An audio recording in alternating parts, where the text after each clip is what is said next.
कल्पना कीजिए कि आज रात जब आप सोने जाएंगे, तब आपके जीवन की सबसे बड़ी समस्या अभी भी आपके सामने खड़ी होगी।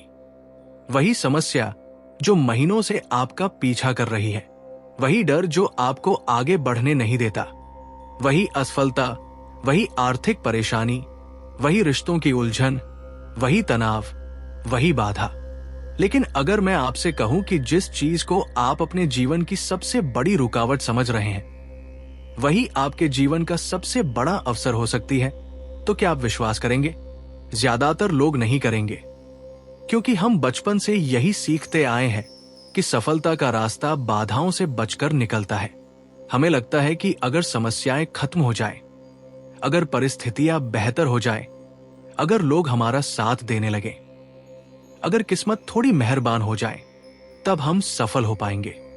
लेकिन इतिहास के सबसे महान लोगों ने एक बिल्कुल अलग सच खोजा था। उन्होंने पाया कि सफलता का रास्ता बाधाओं के चारों ओर नहीं जाता। सफलता का रास्ता बाधाओं के बीच से होकर जाता है। और यही वो विचार है जिसने रोमन सम्राट मार्कस ऑरेलियस को हजारों साल पहले एक ऐसा सिद्धांत लिखने पर मजबूर किया, जिसने अनगिनत लोगों का जीवन बदल दिया। उन्होंने लिखा कि हमारी गतिविधियों को रोका जा सकता है, लेकिन हमारी इच्छा शक्ति को नहीं। हमारा मन हर बाधा को अपने उद्देश्य के लिए इस्तेमाल कर सकता है। और फिर उन्होंने एक ऐसी पंक्ति लिखी जो समय के साथ अमर हो गई। जो चीज कार्य में बाधा डालती है, वही कार्य को आगे बढ़ाती है। जो रास्ते में खड़ा होता है, वही रास्ता बन जाता है। जरा इस विचार की गहराई को समझिए। यदि आपके रास्ते में कोई दीवार खड़ी हो जाए, तो सामान्य व्यक्ति रुक जाएगा। वो शिकायत करेगा, वो दूसरों को दोष देगा, वो किस्मत को कोसेगा। लेकिन असाधारण व्यक्ति उस दीवार को देखकर पूछेगा, मैं इससे क्या सीख सकता हूं? मैं इसे अपने पक्ष में कैसे इस्तेमाल कर सकता हूं? यही वो मानसिकता है जिसने साधारण लोगों को असाधारण बनाया। मार्कस ऑरेलियस कोई सामान्य व्यक्ति नहीं थे। वे उस समय दुनिया के सबसे शक्तिशाली व्यक्ति थे। उनके पास अपार शक्ति थी, लेकिन उनके जीवन में भी समस्याओं की कोई कमी नहीं थी। लगातार युद्ध, भयानक महामारी, राजनीतिक विश्वासघात, आर्थिक संकट, साम्राज्य के भीतर विद्रोह और व्यक्तिगत दुख। फिर भी इतिहास उन्हें एक शांत, संतुलित और बुद्धिमान नेता के रूप में याद करता है। क्यों? क्योंकि उन्होंने हर संकट को एक अभ्यास के रूप में देखा। युद्ध आया तो उन्होंने साहस का अभ्यास किया, बीमारी आई तो धैर्य का अभ्यास किया, विश्वासघात मिला तो आत्मसंयम का अभ्यास किया, कठिनाइयां आई तो उन्होंने उन्हें अपने चरित्र को मजबूत बनाने के अवसर के रूप में देखा। यहीं से इस पुस्तक का सबसे महत्वपूर्ण संदेश शुरू होता है। समस्या कभी समस्या नहीं होती। समस्या के बारे में हमारी सोच समस्या होती है। सोचिए, आपके जीवन में कितनी ऐसी घटनाएं हुई हैं जो पहले आपको विनाश जैसी लगी थी, लेकिन बाद में वही आपके लिए वरदान साबित हुई। शायद कोई नौकरी छूट गई हो और उसी वजह से आपको बेहतर अवसर मिला हो। शायद कोई रिश्ता टूट गया हो और उसी ने आपको अपने बारे में कुछ महत्वपूर्ण सिखाया हो। शायद कोई असफलता मिली हो और उसी ने आपको उस सफलता के लिए तैयार किया हो जो अन्यथा कभी नहीं मिलती। लेकिन जब हम कठिनाई के बीच में होते हैं, तब हमें ये दिखाई नहीं देता। उस समय हमें केवल दर्द दिखाई देता है, केवल नुकसान दिखाई देता है, केवल बाधा दिखाई देती है। यहीं पर हमारी सबसे बड़ी लड़ाई शुरू होती है। ये लड़ाई दुनिया से नहीं है, ये लड़ाई हमारी अपनी धारणा से है। हमारा मन अक्सर वास्तविकता से अधिक खतरनाक कहानियां बना देता है। एक छोटी सी समस्या को वो विशाल संकट बना देता है। एक असफलता को वो स्थायी पहचान बना देता है। एक गलती को वो जीवन भर का दाग बना देता है। और फिर हम उन कहानियों पर विश्वास करने लगते हैं। यही कारण है कि दो लोग बिल्कुल एक जैसी परिस्थिति में होते हैं, लेकिन उनके परिणाम अलग होते हैं। एक टूट जाता है, दूसरा मजबूत बन जाता है। एक हार मान लेता है, दूसरा आगे बढ़ जाता है। फर्क परिस्थिति में नहीं होता, फर्क दृष्टिकोण में होता है। इसी सत्य को समझने के लिए लेखक हमें जॉन डी रॉकफेलर की कहानी बताते हैं। जब रॉकफेलर केवल एक युवा कर्मचारी थे, तब अमेरिका में एक भीषण आर्थिक संकट आया। व्यापार बर्बाद हो रहे थे, लोग घबराए हुए थे, बाजार टूट रहा था, अधिकांश लोग डर गए। लेकिन रॉकफेलर ने कुछ अलग किया। उन्होंने घबराने के बजाय देखना शुरू किया। उन्होंने निरीक्षण किया कि लोग कहां गलतियां कर रहे हैं। उन्होंने देखा कि डर लोगों को कितने खराब निर्णय लेने पर मजबूर कर देता है। उन्होंने समझा कि भीड़ का अनुसरण करना अक्सर विनाश की ओर ले जाता है। यही संकट उनका विश्वविद्यालय बन गया। दूसरे लोग पैसा खो रहे थे, लेकिन रॉकफेलर अनुभव जमा कर रहे थे। दूसरे लोग भाग रहे थे, लेकिन वे सीख रहे थे। दूसरे लोग केवल दर्द देख रहे थे, लेकिन वे अवसर देख रहे थे। और यही मानसिकता आगे चलकर उन्हें इतिहास के सबसे सफल व्यवसायों में से एक बना गई। ये कहानी हमें एक गहरा सबक सिखाती है।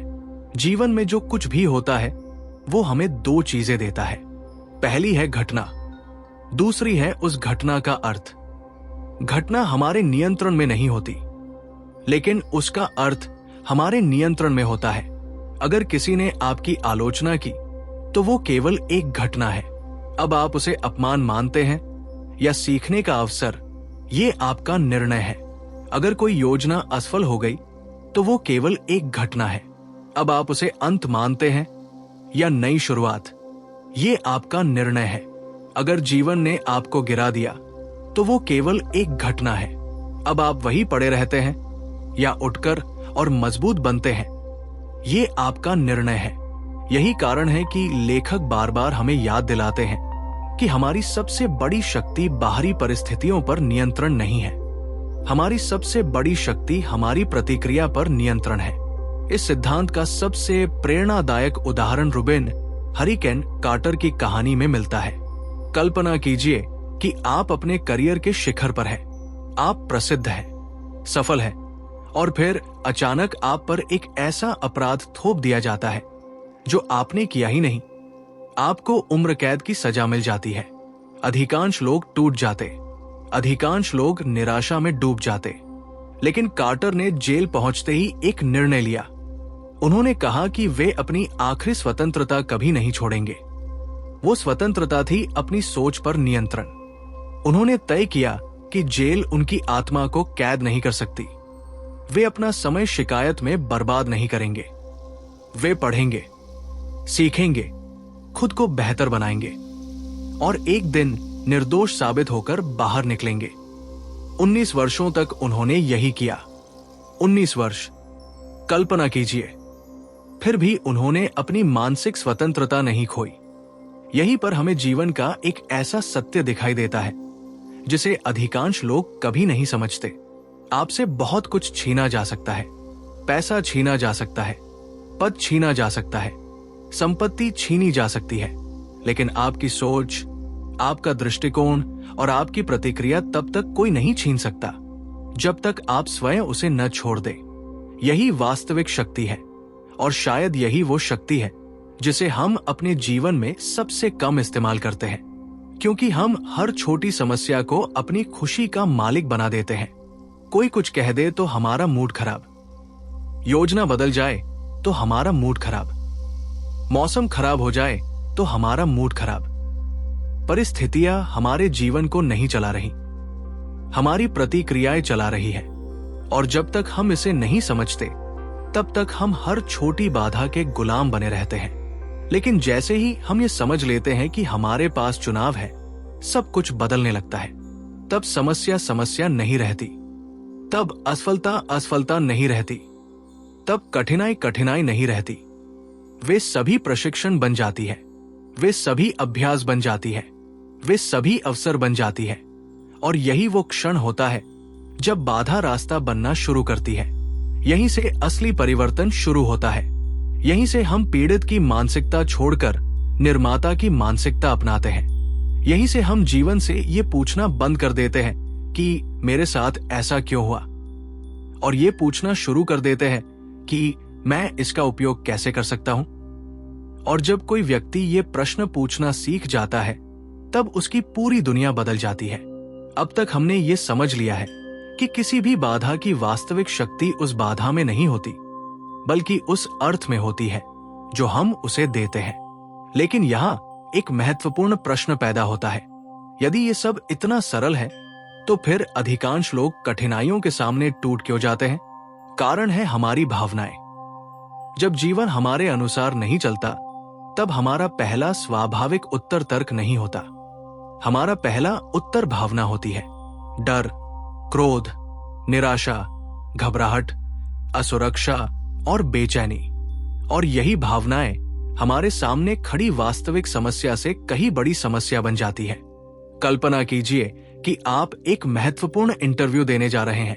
इंटरव्यू कठिन नहीं है, आपके पास योग्यता भी है, अनुभव भी है, लेकिन जैसे ही आप कमरे के बाहर पहुंचते हैं, आपका दिल तेजी से धड़कने लगता है, हथेलियों में पसीना आने लगता है, दिमाग में नकारात्मक विचार दौड़ने लगते हैं। अगर मैं फेल हो गया तो? अगर उन्होंने कठिन सवाल पूछ लिया तो?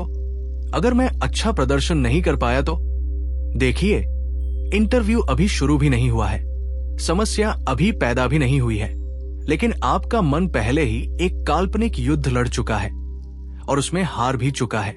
यही वो जगह है जहां लेखक हमें एक बेहद रोचक उदाहरण देते हैं। जब अमेरिका अपने पहले अंतरिक्ष यात्रियों को अंतरिक्ष में भेजने की तैयारी कर रहा था, तब वैज्ञानिकों को एक बात अच्छी तरह पता थी। अंतरिक्ष में सबसे बड़ा खतरा मशीनों की खराबी नहीं था, सबसे बड़ा खतरा इंसान की घबराहट थी। जब कोई व्यक्ति घबराता है, तब वो गलत निर्णय लेता है, वो जल्दबाजी करता है, वो सोचने के बजाय प्रतिक्रिया देना शुरू कर देता है, और अंतरिक्ष में एक छोटी सी गलती का मतलब मृत्यु हो सकता था। इसलिए अंतरिक्ष यात्रियों को सबसे पहले ये नहीं सिखाया गया कि रॉकेट कैसे उड़ाया जाता है। उन्हें ये सिखाया गया कि घबराना कैसे बंद किया जाता है। उन्हें बार बार उन्हीं परिस्थितियों से गुजारा गया, उन्हीं आवाजों से, उन्हीं प्रक्रियाओं से, उन्हीं चुनौतियों से इतना अभ्यास कराया गया कि डर धीरे धीरे सामान्य हो गया। यही एक गहरा मनोवैज्ञानिक सिद्धांत छिपा है। हम अक्सर उस चीज से नहीं डरते जो वास्तव में खतरनाक है, हम उस चीज से डरते हैं जो अपरिचित है। अपरिचितता डर पैदा करती है, अनुभव डर को कम करता है, और अभ्यास डर को नियंत्रित कर देता है। यही कारण है कि जब कोई नया व्यक्ति मंच पर बोलता है तो उसकी आवाज कांपती है, लेकिन वही व्यक्ति 100 बार बोलने के बाद सहज हो जाता है। मंच नहीं बदला, परिस्थिति नहीं बदली, केवल उसका अनुभव बदल गया। जीवन की अधिकांश बाधाओं के साथ भी यही होता है। हम उन्हें जितना बड़ा समझते हैं, वे अक्सर उतनी बड़ी होती नहीं है। हमारी कल्पना उन्हें विशाल बना देती है, हमारा डर उन्हें राक्षस बना देता है, और हमारी घबराहट हमें कमजोर बना देती है। लेखक कहते हैं कि कठिन परिस्थिति में सबसे पहली आवश्यकता साहस नहीं है, सबसे पहली आवश्यकता है स्थिरता, क्योंकि घबराया हुआ साहसी व्यक्ति भी गलत निर्णय ले सकता है, लेकिन शांत व्यक्ति कठिन से कठिन परिस्थिति में भी सही रास्ता खोज सकता है। इतिहास में ऐसे अनगिनत उदाहरण हैं जहां लोग परिस्थितियों से नहीं बल्कि अपनी घबराहट से हार गए, और ऐसे भी उदाहरण हैं जहां लोग परिस्थितियों के बावजूद जीत गए क्योंकि उन्होंने अपने मन को नियंत्रित रखा। यहीं से एक और महत्वपूर्ण सिद्धांत सामने आता है, हमारी भावनाएं हमारे मालिक नहीं होनी चाहिए। सोचिए, कितनी बार किसी की एक टिप्पणी ने आपका पूरा दिन खराब कर दिया। कितनी बार एक छोटी असफलता ने आपको हफ्तों तक परेशान रखा। कितनी बार किसी डर ने आपको वो कदम उठाने से रोक दिया जो आपके जीवन को बदल सकता था। क्या वास्तव में वो घटना इतनी शक्तिशाली थी, या हमने उसे इतनी शक्ति दे दी? यही अंतर समझना आवश्यक है। लेखक हमें याद दिलाते हैं कि हर भावना उपयोगी नहीं होती। कुछ भावनाएं हमें सचेत करती है, लेकिन कुछ भावनाएं हमें पंगु बना देती है। कुछ भावनाएं हमें कार्रवाई के लिए प्रेरित करती है, लेकिन कुछ भावनाएं हमें केवल चिंता के चक्र में फंसा देती है। जब कोई समस्या सामने आती है, तब स्वयं से एक प्रश्न पूछिए, क्या इस समय घबराने से मेरे पास अधिक विकल्प आ जाएंगे? क्या चिंता करने से समस्या हल हो जाएगी? क्या क्रोध मुझे बेहतर निर्णय लेने में मदद करेगा? अधिकांश समय उत्तर होगा नहीं, और यदि उत्तर नहीं है तो वो भावना इस समय आपकी मित्र नहीं है। वो आपकी ऊर्जा चुरा रही है, वो आपका ध्यान भटका रही है, वो आपकी क्षमता को सीमित कर रही है। इसके बाद लेखक हमें एक और अत्यंत शक्तिशाली विचार सिखाते हैं, जिसे समझना हर सफल व्यक्ति के लिए अनिवार्य है। वस्तुनिष्ठता। दुनिया की अधिकांश समस्याएं घटनाओं से नहीं, बल्कि हमारी व्याख्याओं से पैदा होती है। एक घटना होती है, फिर हम उसके बारे में कहानी बनाते हैं, और फिर हम उस कहानी पर विश्वास करने लगते हैं। किसी ने फोन नहीं उठाया, घटना समाप्त। लेकिन हमारा मन तुरंत कहानी बनाना शुरू कर देता है। शायद वो नाराज है, शायद मैंने कुछ गलत कहा, शायद सब खत्म हो गया। और कुछ ही मिनटों में हम ऐसी समस्या से परेशान होने लगते हैं जो वास्तव में अस्तित्व में भी नहीं है। लेखक बताते हैं कि हमें दो चीजों में फर्क करना सीखना होगा। पहली है वास्तविकता, दूसरी है उसकी व्याख्या। वास्तविकता अक्सर बहुत सरल होती है, व्याख्या जटिल होती है। वास्तविकता कहती है कि योजना असफल हुई, व्याख्या कहती है कि मैं असफल हूं। वास्तविकता कहती है कि किसी ने आलोचना की, व्याख्या कहती है कि लोग मुझे पसंद नहीं करते। वास्तविकता कहती है कि व्यवसाय में नुकसान हुआ, व्याख्या कहती है कि मेरा भविष्य खत्म हो गया। यहीं पर अधिकांश लोग हार जाते हैं। वे वास्तविकता से नहीं हारते, वे अपनी बनाई हुई कहानियों से हारते हैं। यही कारण है कि लेखक बार बार हमें पर्यवेक्षक बनने की सलाह देते हैं। स्थिति को वैसे देखने की कोशिश कीजिए जैसी वो वास्तव में है, न उससे बेहतर, न उससे बदतर, केवल वैसी जैसी वो है। क्योंकि जब आप वास्तविकता को स्पष्ट रूप से देख पाते हैं, तब समाधान भी स्पष्ट दिखाई देने लगता है। और फिर आता है शायद इस पूरे खंड का सबसे शक्तिशाली विचार, दृष्टिकोण बदलना। एक ही घटना दो लोगों के लिए पूरी तरह अलग अर्थ रख सकती है। एक व्यक्ति नौकरी खोकर टूट जाता है, दूसरा व्यक्ति नौकरी खोकर अपना व्यवसाय शुरू करता है। एक व्यक्ति असफलता देखकर पीछे हट जाता है, दूसरा व्यक्ति उसी असफलता को प्रतिक्रिया मानकर आगे बढ़ता है। एक व्यक्ति बाधा देखता है, दूसरा व्यक्ति अवसर देखता है। परिस्थिति समान है, लेकिन दृष्टिकोण अलग है, और यही अंतर परिणामों को बदल देता है। जब हम किसी समस्या के बहुत करीब होते हैं, तब वो हमें बहुत बड़ी दिखाई देती है, लेकिन जैसे ही हम थोड़ा पीछे हटते हैं, उसका आकार बदलने लगता है। जो चीज अभी दुनिया का अंत लग रही है, वो शायद 5 साल बाद आपके जीवन की सबसे मूल्यवान सीख साबित हो। जो असफलता आज आपको रुला रही है, वही कल आपकी सफलता की नींव बन सकती है। जो दरवाजा आज बंद हुआ है, वो शायद आपको उस रास्ते पर भेज रहा है जहां आपका वास्तविक भविष्य आपका इंतजार कर रहा है। यही कारण है कि बुद्धिमान लोग परिस्थितियों को तुरंत अच्छा या बुरा घोषित नहीं करते। वे प्रतीक्षा करते हैं, वे निरीक्षण करते हैं, वे सीखते हैं, वे देखते हैं कि ये घटना उन्हें कहां ले जाती है, क्योंकि वे जानते हैं कि जीवन की सबसे बड़ी उपलब्धियां अक्सर उन्हीं परिस्थितियों से पैदा होती है जिन्हें शुरुआत में दुर्भाग्य समझा गया था। और शायद यही इस पूरे भाग की सबसे बड़ी सीख है। आपका सबसे बड़ा दुश्मन बाधा नहीं है, आपका सबसे बड़ा दुश्मन वो कहानी है जो आपका मन उस बाधा के बारे में बना रहा है। जिस दिन आप उस कहानी को नियंत्रित करना सीख जाते हैं, उसी दिन आप अपनी परिस्थितियों से ऊपर उठना शुरू कर देते हैं, और उसी दिन वो प्रक्रिया शुरू होती है जिसमें बाधा धीरे धीरे अपना चेहरा बदलने लगती है। वो दीवार नहीं रहती, वो सीढ़ी बन जाती है। वो रुकावट नहीं रहती, वो दिशा बन जाती है। और तब पहली बार आपको समझ आने लगता है कि वास्तव में लेखक का क्या मतलब था जब उन्होंने कहा था कि जो चीज रास्ते में खड़ी होती है वही रास्ता बन जाती है। अब तक हमने ये समझ लिया है कि किसी भी महान परिवर्तन की शुरुआत हमारे दृष्टिकोण से होती है। यदि हम दुनिया को गलत तरीके से देखते हैं, तो सही अवसर भी हमें दिखाई नहीं देंगे। लेकिन केवल सही सोच ही पर्याप्त नहीं है। यदि सोच के बाद कार्रवाई न हो, तो सबसे महान विचार भी केवल कल्पना बनकर रह जाते हैं। यहीं पर पुस्तक हमें उसके दूसरे और अत्यंत महत्वपूर्ण चरण में लेकर जाती है, कार्रवाई।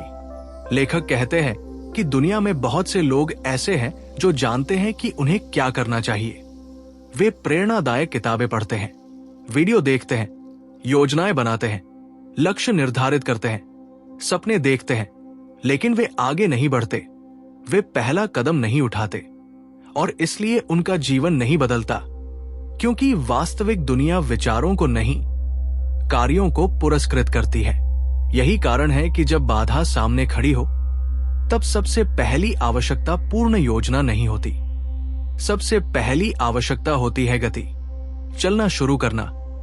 कई लोग इसलिए फंसे रहते हैं क्योंकि वे सही समय की प्रतीक्षा करते रहते हैं। वे सोचते हैं कि जब सब कुछ स्पष्ट हो जाएगा तब वे शुरुआत करेंगे। जब आत्मविश्वास आ जाएगा तब वे आगे बढ़ेंगे। जब परिस्थितियां बेहतर हो जाएंगी तब वे जोखिम लेंगे। लेकिन इतिहास हमें कुछ और सिखाता है।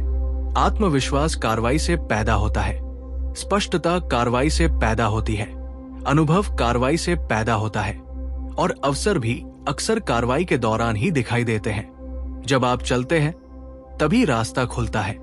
जो व्यक्ति बैठा रहता है उसे केवल दीवार दिखाई देती है। जो आगे बढ़ता है वो दरवाजा खोज लेता है। लेखक हमें डेमोस्थनीज की कहानी बताते हैं, जिसे प्राचीन यूनान का सबसे महान वक्ता माना जाता है। लेकिन उसकी शुरुआत देखकर कोई भी ये नहीं कह सकता था कि वो कभी महान वक्ता बनेगा। वो हकलाता था, उसकी आवाज कमजोर थी, लोग उसका मजाक उड़ाते थे। सामान्य व्यक्ति शायद हार मान लेता। वो सोचता कि ईश्वर ने उसे इस काम के लिए नहीं बनाया। लेकिन डेमोस्थनीज ने अलग निर्णय लिया। वो समुद्र किनारे जाकर मुंह में कंकड़ रखकर बोलने का अभ्यास करता था। वो घंटों तक अपनी आवाज पर काम करता था। वो लगातार सुधार करता रहा। उसने अपनी कमजोरी को बहाना नहीं बनाया, उसने उसे प्रशिक्षण बना दिया। और यही कारण है कि अंततः वही व्यक्ति इतिहास का महान वक्ता बना। यहां एक ऐसा सिद्धांत छिपा है जो जीवन के हर क्षेत्र में लागू होता है। जो चीज आपको रोक रही है वही आपको मजबूत भी बना सकती है। यदि आप उससे भागते हैं तो वो आपकी कमजोरी बनती है। यदि आप उसका सामना करते हैं तो वो आपकी शक्ति बन जाती है। इसीलिए लेखक बार बार निरंतर प्रयास की बात करते हैं। दुनिया अक्सर बड़े परिणामों को देखती है, लेकिन महान लोग छोटे छोटे दोहराए गए प्रयासों पर ध्यान देते हैं। हर दिन थोड़ा सुधार, हर दिन थोड़ा अभ्यास, हर दिन थोड़ा आगे बढ़ना। यही वो शक्ति है जिसे अधिकांश लोग कम आंकते हैं। हम तुरंत परिणाम चाहते हैं। हम चाहते हैं कि एक महीने में जीवन बदल जाए, एक सप्ताह में व्यवसाय सफल हो जाए, कुछ दिनों में शरीर बदल जाए। लेकिन प्रकृति ऐसे काम नहीं करती। एक विशाल वृक्ष एक दिन में नहीं उगता, एक महान कंपनी एक रात में नहीं बनती, एक मजबूत व्यक्तित्व एक महीने में नहीं बनता। सब कुछ धीरे धीरे बनता है। और इसलिए लेखक कहते हैं कि प्रक्रिया से प्रेम करना सीखो। लक्ष्य महत्वपूर्ण है, लेकिन प्रक्रिया उससे भी अधिक महत्वपूर्ण है, क्योंकि लक्ष्य एक दिन पूरा हो जाएगा, लेकिन प्रक्रिया हर दिन आपके साथ रहेगी। यही कारण है कि सफल लोग परिणामों के पीछे नहीं भागते। वे उस काम के पीछे भागते हैं जो परिणाम पैदा करता है। वे अपने कर्तव्य पर ध्यान देते हैं। और यही पुस्तक एक और गहरा विचार प्रस्तुत करती है। अपना काम करो, सही तरीके से करो, और फिर परिणाम की चिंता छोड़ दो। आज की दुनिया में हम परिणामों के प्रति इतने आसक्त हो चुके हैं कि हम काम करना भूल जाते हैं। हम सफलता के बारे में सोचते हैं, लेकिन सफलता पैदा करने वाले कार्यों के बारे में नहीं। हम प्रसिद्धि के बारे में सोचते हैं, लेकिन उस मेहनत के बारे में नहीं जो प्रसिद्धि पैदा करती है। हम पैसे के बारे में सोचते हैं, लेकिन उस मूल्य के बारे में नहीं जो पैसा पैदा करता है। जबकि महान लोग अपना पूरा ध्यान वर्तमान कार्य पर लगाते हैं। वे पूछते हैं, अभी इस क्षण मेरा काम क्या है? अभी मुझे क्या करना चाहिए? अभी मैं क्या सुधार सकता हूं?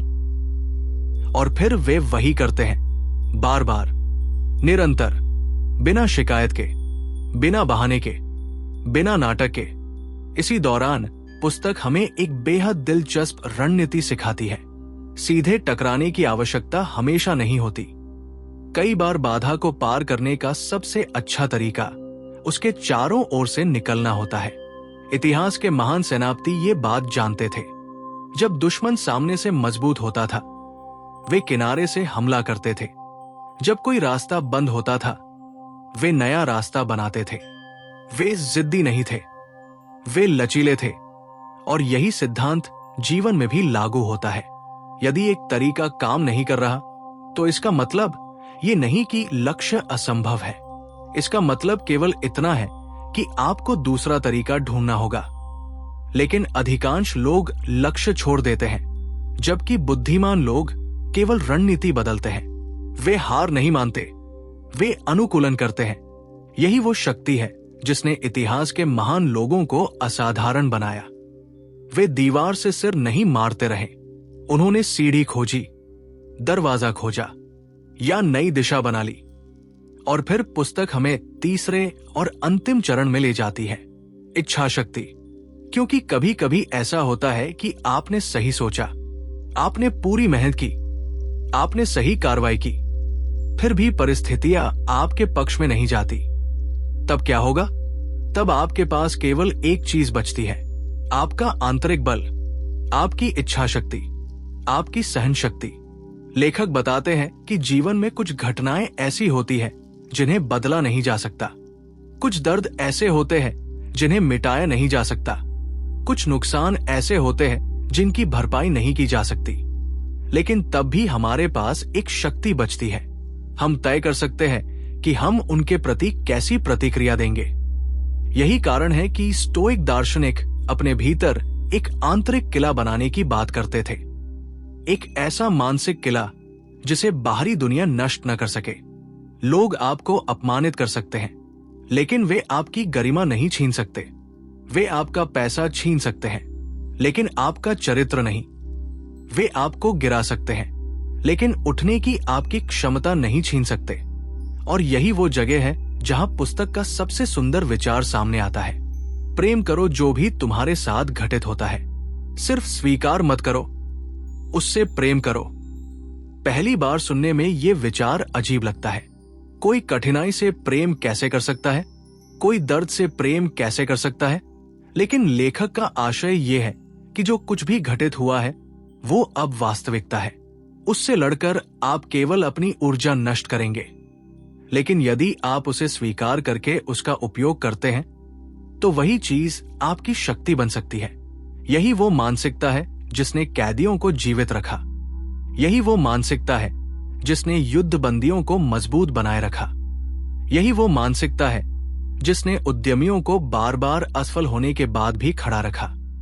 वे परिस्थितियों से प्रेम नहीं करते थे, वे उस अवसर से प्रेम करते थे जो परिस्थितियां उन्हें दे रही थी। और फिर लेखक हमें मृत्यु की याद दिलाते हैं। एक दिन हम सभी चले जाएंगे। एक दिन हमारे सारे डर समाप्त हो जाएंगे। एक दिन हमारी सारी चिंताएं महत्वहीन हो जाएंगी। तो फिर आज हम इतने भयभीत क्यों हैं? इतने चिंतित क्यों हैं? इतने असुरक्षित क्यों हैं? यदि समय सीमित है तो हमें उसे शिकायत में नहीं, निर्माण में लगाना चाहिए। डर में नहीं, साहस में लगाना चाहिए। बहानों में नहीं, प्रयास में लगाना चाहिए। और यही पुस्तक अपने सबसे शक्तिशाली निष्कर्ष पर पहुंचती है। बाधा कभी शत्रु नहीं थी, बाधा हमेशा शिक्षक थी। वो आपको मजबूत बनाने आई थी, वो आपको अनुशासित बनाने आई थी, वो आपको वो व्यक्ति बनाने आई थी जो आप बन सकते हैं। और जब आप पीछे मुड़कर अपने जीवन को देखेंगे, तब शायद आपको एहसास होगा कि जिन क्षणों को आपने अभिशाप समझा था, वही आपके सबसे बड़े वरदान थे। क्योंकि उन्हीं ने आपको बदला, उन्हीं ने आपको गढ़ा, उन्हीं ने आपको परखा, और उन्हीं ने आपको वह बनाया जो आप आज हैं। याद रखिए, जीवन का लक्ष्य बाधाओं से बचना नहीं है। जीवन का लक्ष्य बाधाओं को अपने पक्ष में इस्तेमाल करना सीखना है। क्योंकि अंतर रास्ते में खड़ी हर बाधा, हर कठिनाई, हर असफलता, हर संघर्ष, हर निराशा, हर रुकावट एक ही संदेश लेकर आती है। मैं तुम्हें रोकने नहीं आई हूं, मैं तुम्हें मजबूत बनाने आई हूं। और जिस दिन आप ये समझ जाते हैं, उसी दिन आपके जीवन की सबसे बड़ी बाधाएं आपके जीवन के सबसे बड़े अवसरों में बदलना शुरू हो जाती है। यही इस पुस्तक का शाश्वत संदेश है। जो रास्ते में खड़ा होता है, वही रास्ता बन जाता है।